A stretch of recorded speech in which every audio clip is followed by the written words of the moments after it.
It's a pleasure and an honor to introduce myself and to join this program in Georgian history teaching at Ilya University. My name is Ronald Gregor Suni, Ron Suni, you can call me. And I've been interested in teaching and learning about and reading about the history of Georgia for almost 50 years. Yeah, I'm much older than you think. And my interest in Georgia came about because my father had lived in Tbilisi before the revolution and left and came to America as a little boy just after the Bolsheviks came to Georgia in February 1921. So I've been hearing about Georgia and Georgian history and became very interested in writing a modern Georgian history, which ended up being a book called The Making of the Georgian Nation. That book came out first in 1988, and it was not received well in Georgia because it was written, first of all, by a foreigner.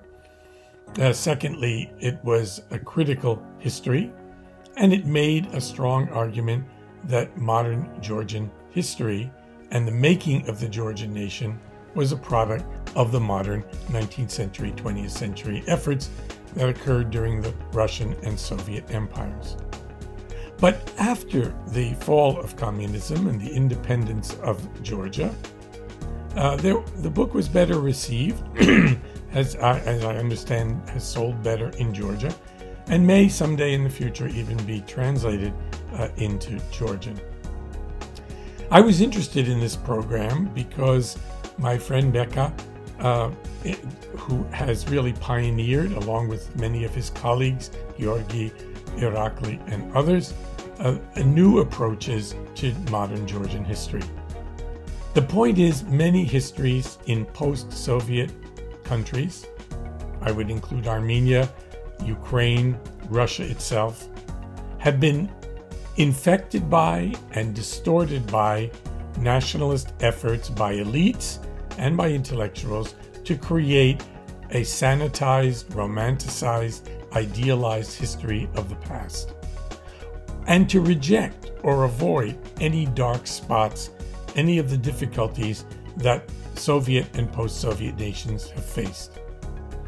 That historiography, limited as it is now being seriously questioned by younger and more dedicated scholars.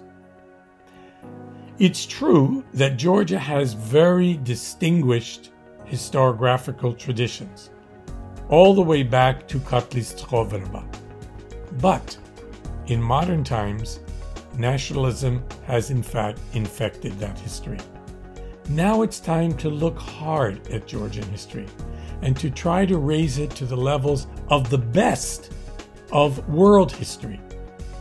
This should not be an imposition simply of European or American standards on Georgia, but a collaboration between those historians who are most interested in finding out seriously the complexities, the beauties, the difficulties of the Georgian past.